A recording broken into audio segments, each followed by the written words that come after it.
यहाँ पे जो है ना एक और क्वेश्चन था, मुझसे पूछा था अभी कि मीट्रिक टेंसर और कॉन्जुगेट मीट्रिक टेंसर के रिलेटेड कोई एग्जांपल बता दें। तो हम यही एग्जांपल लेते हैं, इसमें स्फेरिकल कोऑर्डिनेट सिस्टम। ठीक है, अगर हमारे पास, मैं आसान से एग्जांपल इसलिए ले रहा हूँ कि उधर जो है आपका एप्टीट्यूड देखा जाएगा कि आप किस तरह से इसको टैकल करते हैं। जी, अब यहाँ पे जो है जो सिस्टम्स का था बताया तो रेसिप्रोकल क्या था? Reciprocal vector system. ठीक, थैंक यू। तो यहाँ पे अगर मैं स्फेरिकल कोऑर्डिनेट सिस्टम देता हूँ, उसमें जो जी पी क्यू है, ठीक है, जी पी क्यू जो मैट्रिक्स होगा वो आपके पास ये वाला होगा 1 0 0 0 R square, then 0 0 0 and again R square sine square theta. ठीक है, अच्छा ये याद रखें कि जो हमारे पास अगर स्केल फैक्टर हमें मालूम हो तो ये होता है h1 square, h2 square, h3 square, 0 0 0 0 0 0, इस तरह से होता है ये। ठीक, आगे देखें जरा इसमें। अब जो हमने जो है इसमें क्या करना है, इसका कॉन्जुगेट मीट्रिक टेंसर फाइंड करना है इस मैट्रिक्स का। तो कॉन्जुगेट मीट्रिक टेंसर जो है क्या फाइंड आउट होगा, जी पी क्यू वो इक्वल होगा को फैक्टर, अकॉर्डिंग टू डेफिनेशन हम देख रहे हैं, को factor of G P Q divided by the determinant of जो मीट्रिक टेंसर है वो। तो ये डिटर्मिनेंट अगर मैं इस मैट्रिक्स का फाइंड करता हूँ तो क्या आएगा, R4 sign square theta, R4 sign square theta. बिल्कुल R4 साइन स्क्वायर थीटा आएगा। जब आपके पास ट्राइंगल जो है वो अपर ट्राइंगल हो या लोअर ट्राइंगल हो या वो दोनों हो, ये दोनों केस जी है सर। बस। ठीक है, तो आपने सिर्फ डायगोनल एलिमेंट्स को मल्टीप्लाई करें तो हमारे पास डिटर्मिनेंट आ जाता है। तो ये जो है इन दैट केस जो है अगर हम फाइंड करते हैं इसका को फैक्टर जी पी क्यू, तो मैं इसको किसी अब को फैक्टर मैट्रिक्स फाइंड करना है सबसे पहले, तो मैं इधर डायरेक्ट ही फाइंड करूंगा क्योंकि ये, अब याद रखिए कि जब को फैक्टर मैट्रिक्स फाइंड करते हैं तो हमने मैट्रिक्स की जो है वो याद रखना है, first plus then minus plus minus plus minus minus plus minus, ये चीजें हम याद रखनी है। इधर प्लस आएगा, सॉरी इधर सर माइनस। लास्ट रो में प्लस माइनस प्लस। हाँ वो मैं करेक्ट कर लिया, थैंक यू। तो यहाँ पे हमारे पास प्लस होगा, यहाँ माइनस और ये प्लस। तो ये को फैक्टर के जो है ना, जब भी आप फाइंड करेंगे तो आपने ये डायरेक्ट भी फाइंड कर सकते हैं, लाइक इस तरह से जैसे मैं कर रहा हूँ। तो मुझे 1 के अबाउट को फैक्टर फाइंड करना है तो मैं डायरेक्ट मल्टीप्लाई करके बता देता हूँ। जी क्या आएगा जी, आर स्क्वायर, मुझे सिर्फ R4 आ जाएगा और sign, R4 sine square. R4 बिल्कुल थैंक यू।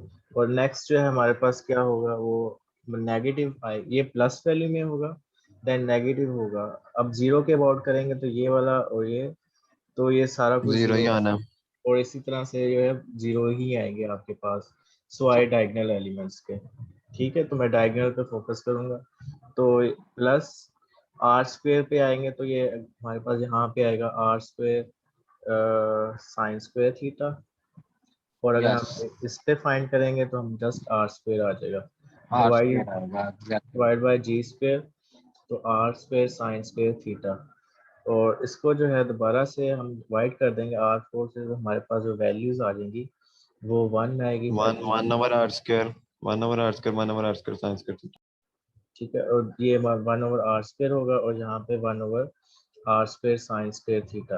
अब आपको इधर नजर आ रहा है कि ये रेसिप्रोकल में सारा कुछ चला गया।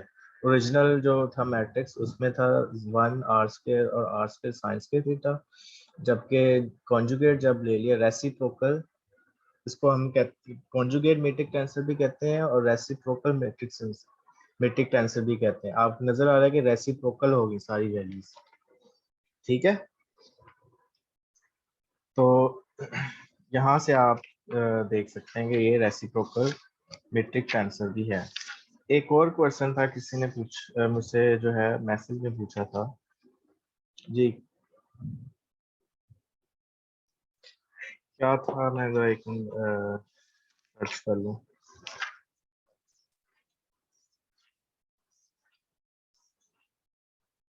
वेट जरा प्लीज।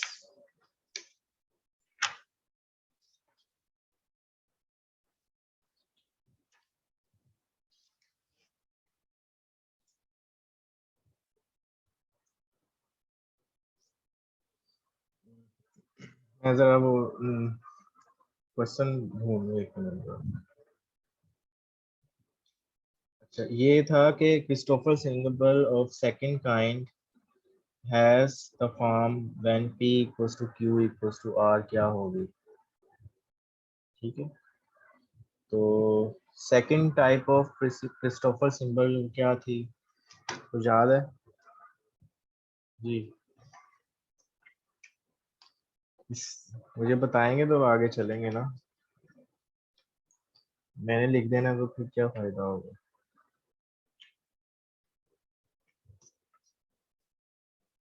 जी ये होती है, ये बार बार आ रहे हैं जा रहे हैं, क्या हो रहा है इधर। अच्छा, रेसिप्रोकल सिस्टम ऑफ कोऑर्डिनेट्स क्या होते हैं, वो ये होते हैं हमारे पास पी क्यू जो है और एस, ये सेकंड काइंड को मैं डिफाइन कर रहा हूँ, G S R and the first Christoffel symbol P Q and R, ठीक है। उनके दरमियान में ये रिलेशन होता है, ये फर्स्ट और सेकंड काइंड के दरमियान में ये रिलेशन होता है जो मैंने लिखा है। अब जो क्वेश्चन था कि इसमें अगर P equals to Q equals to R हो जाए, या फिर इसकी वैल्यू क्या होगी, सेकंड क्रिस्टोफर सिंबल की वैल्यू क्या होगी जी। अब यहाँ पे जो है, अगर हम कहते हैं कि P equals to Q equals to R, in that case 1 अच्छा वो मैंने ना अभी समझा दिए, आप फिर रिकॉर्डिंग में देख लेना, ये पिछली स्लाइड पे इसको नोट करवाया मैंने, ये एग्जांपल दे के मैंने बताया है, ठीक है जी। हाँ जी, क्या कह रहे हैं जी आप? P equals to Q equals to R करेंगे तो यहाँ पे हो जाएगा जी एस पी कह लें, यहाँ पे आपके पास पी पी पी, 3 बार पी लिख देता हूँ। अब क्या करें इससे आगे, इस अब आपको ये पता है कि जो क्रिस्टोफर सिंबल फर्स्ट काइंड है वो डिफाइन कैसे होता है, 1/2 होता है, ठीक है।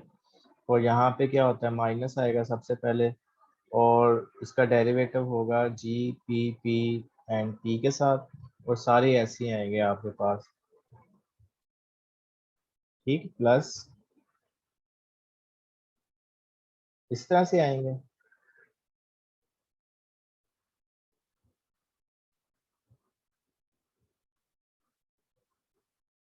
वो एंड पे डिसाइड करते हैं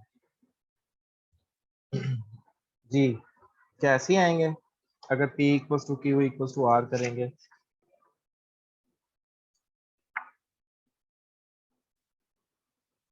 जी डियर स्टूडेंट्स, जी सर, 2 कैंसिल हो जाएंगे। 2 कैंसिल हो जाएंगे, बिल्कुल ठीक है, तो ये इधर से ऐसे कैंसिल आउट हो जाएंगे, बाकी क्या रह जाएगा जी एस पी ओवर 2, और मैं इसको जो है दूसरी तरह से लिखने लगा, मैंने दूसरा तरीका बताया था कि जी, ये असल में क्या है कि partial derivative respect to X P है, ठीक है, इस तरह से। तो अब यहाँ पे जो है हमने ये शो करना है कि इट इज इक्वल्स टू, ये था एमसीक्यू था कि 4 ऑप्शन थी, तो मैंने एक ऑप्शन थी वो ये वाली लिखी हुई थी, X P natural log square root of G, ये लिखी हुई थी ऑप्शन।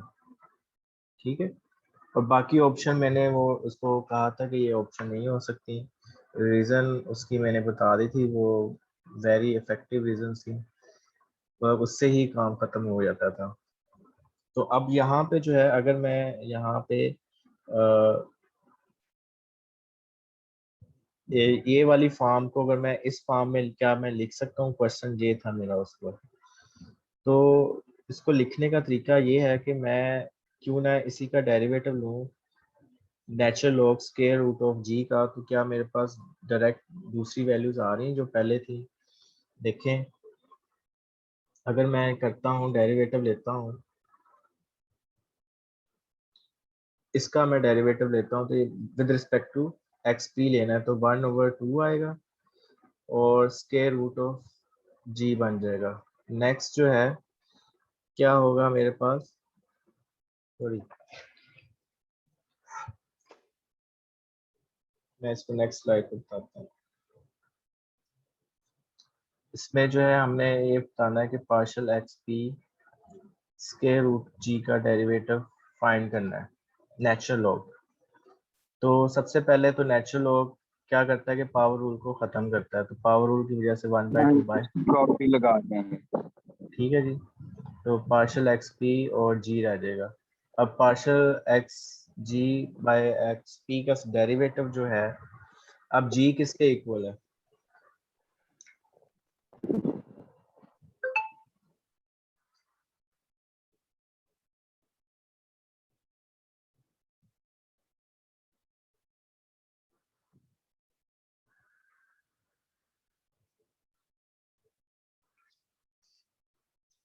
एक मिनट।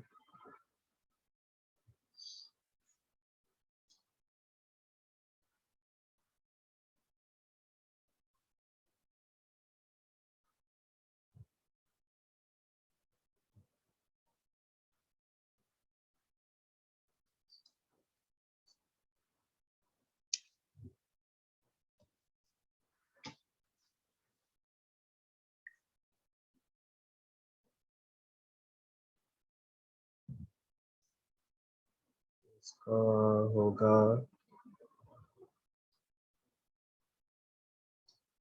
2GPP पार्शियल,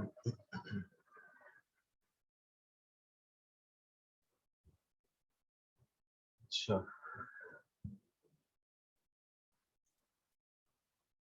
ये 1/2 हो गया। फिर उसके बाद जो है हमने डेरिवेटिव लेना है, तो ये डेरिवेटिव ऑफ, इधर जो है जीपीपी होगा, सॉरी मिस्टेकली लिखा नहीं मैंने, जिसकी वजह से कंफ्यूज। अब इसका डेरिवेटिव लेंगे पार्शियल जीपीपी का, तो वो नेचुरल लॉग ऑफ दिस, क्या कर रहे हैं यार, न्यू स्लाइड पे देखें। क्वेश्चन ये था कि partial by partial X P natural log square root G P P का डेरिवेटिव, तो इट इज इक्वल्स टू 1/2। ठीक है, मैं मिस्टेक खुद कर रहा हूँ था बैठ के, पार्शियल एक्स पी और ये नेचुरल लॉग का डेरिवेटिव जो है नेचुरल लॉग आ जाएगा जी पी पी का। अब इसका जो डेरिवेटिव होगा वो 1/, यू नो डैट के 1/2 जी पी पी हो जाएगा नीचे, और पार्शियल एक्स जी P P over partial X P. तो मैं पहली स्लाइड पे आता हूँ, आप चेक करें कि क्या यही वैल्यूज बन रही हैं। देखें, सेम वही वैल्यू बन रही है, लेकिन यहाँ पे जो है जी एस कॉन्जुगेट में ये गया हुआ है, तो हम वहाँ पे जो है कॉन्जुगेट में इसको चेंज कर सकते हैं। ये रेसिप्रोकल है, मैंने अभी बताया था कि ये अगर जी पी पी है और इसी तरह से ये कॉन्जुगेट मीट्रिक टेंसर और मीट्रिक टेंसर मल्टीप्लाई करें, दे आर इक्वल्स टू 1, तो दिस मीन्स डैट के ये इक्वल हो जाएगा conjugate metric tensor divide by 2। ठीक है, I hope you got the answer कि ये किस तरह से ये सारा कुछ इक्वल हो। ये मतलब अगर हमारे पास एक तरफ से क्वेश्चन ना सॉल्व हो तो हम दूसरी तरफ से इसको लेके जाते हैं। यही बैक है, इधर से जो है बैक थ्रू गए हम, मतलब इधर से हम रेसिप्रोकल लेंगे, रेसिप्रोकल के बाद जो है हम देख सकते हैं कि इट इज इसका ये फंक्शन है और साथ इसका डेरिवेटिव है, तो उसको दोबारा से हमने इंटीग्रेशन की फॉर्म में इसको लिखा है, जस्ट कह लें इस तरह से है, क्योंकि टेंसर में जो है वो इंटीग्रेशन नहीं है। इंटीग्रेशन जो है वो आगे है रिमानियन में आती जाके। ये कोई और क्वेश्चन आपके जहन में आ रहा हो?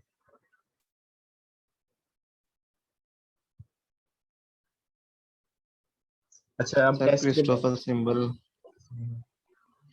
क्रिस्टोफल सिंबल की तादाद कितनी है वो आपने फार्मूला बताया था, उसपे डायमेंशन की पावर 3 रखनी है ऑलवेज।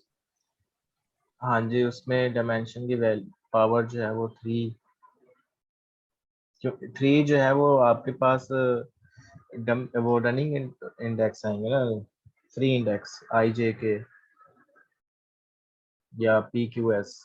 सेकेंड काइंड में पी क्यू एस है, फर्स्ट काइंड में आई जे के है या पी क्यू आर कहते हैं। वो उस मतलब ये रैंक ऑफ द टेंसर पे डिपेंड करता है ना, जो क्रिस्टोफर सिंबल है वो उसका रैंक क्या है, वो 3 है, डायमेंशन रेज्ड पावर रैंक है। ठीक है, ठीक है, जी सर। कंफ्यूज तो नहीं है?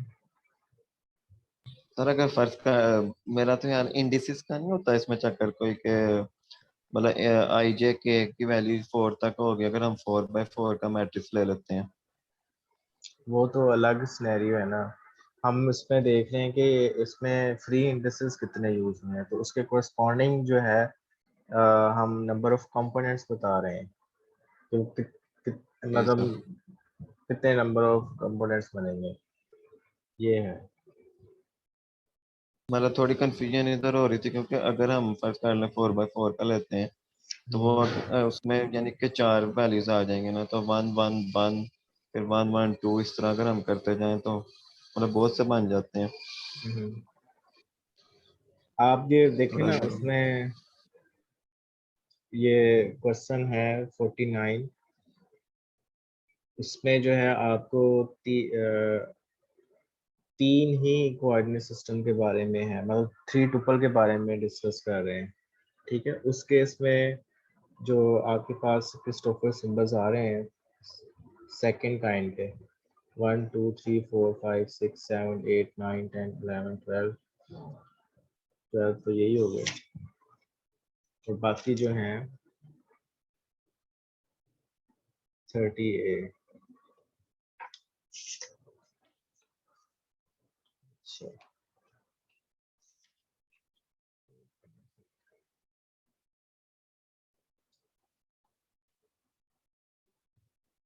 क्रिस्टोफर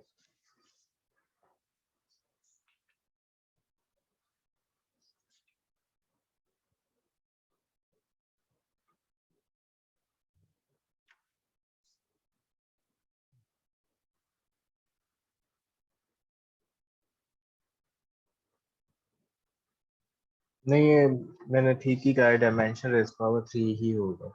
ठीक है, ठीक है। मतलब आप जितने डायमेंशन मतलब 3 टुपल हैं तो 3 रेज पावर 3 27 आपके पास स्फेरिकल कोऑर्डिनेट्स होंगे, उसके स्फेरिकल कोऑर्डिनेट्स के रिस्पेक्टिव 27 आपके पास वो होंगे, जो आप कह रहे हैं ना 1 2 3 4, तो ये डायमेंशन बता रहे हैं आप, 4 डायमेंशन मतलब 4 कोऑर्डिनेट्स होंगे।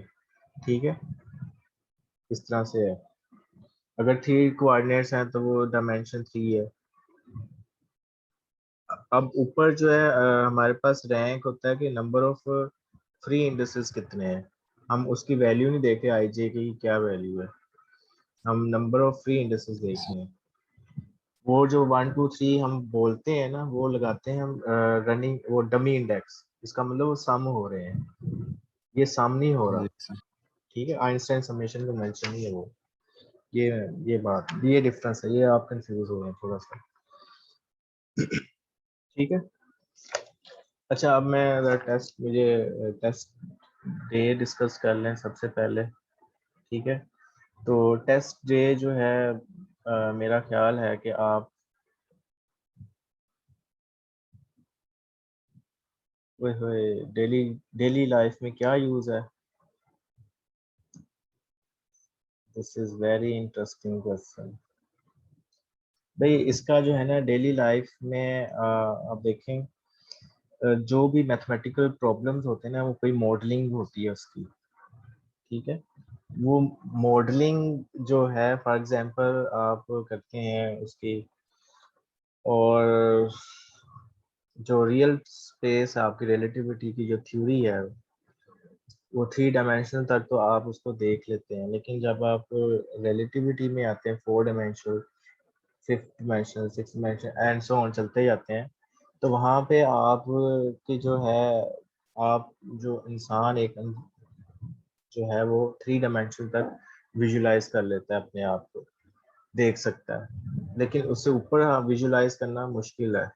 तो उसके लिए जो है वो हमने टेंसर एक एज अ टूल यूज करते हैं, कि हम चाहते हैं कि यही, अगर मैंने न्यूटन लॉ देखना है, तो 4 डायमेंशन या 5th डायमेंशन में किस किस तरह से वो बिहेव करेगा।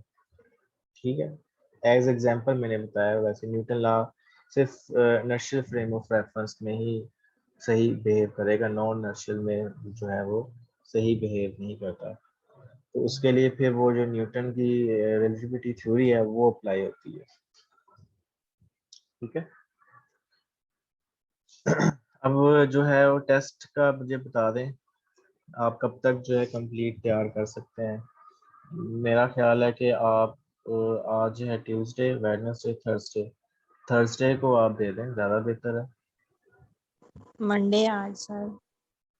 आज मंडे है, ओके। Okay sorry. तो ये मंडे, ट्यूसडे, वेडनेसडे, वेडनेसडे को दे दें फिर। ठीक है। मतलब एक दिन छोड़ के आप दे दें, मैं ग्रुप में फ्लोट कर दूंगा टेस्ट। सर और थर्सडे ठीक है।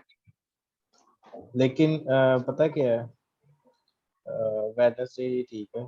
थर्सडे की रीज़न ये है कि मैं ना फ्राइडे को आपको अवेलेबल मिलूंगा, ना सैटरडे को मिलूंगा, ना संडे को मिलूंगा, ना ही नेक्स्ट मंडे को मिलूंगा, क्योंकि एक बहुत ही कह लें कि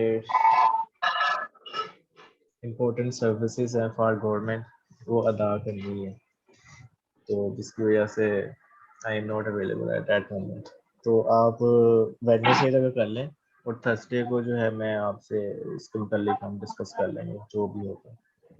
ठीक है। चलिए ठीक है सर।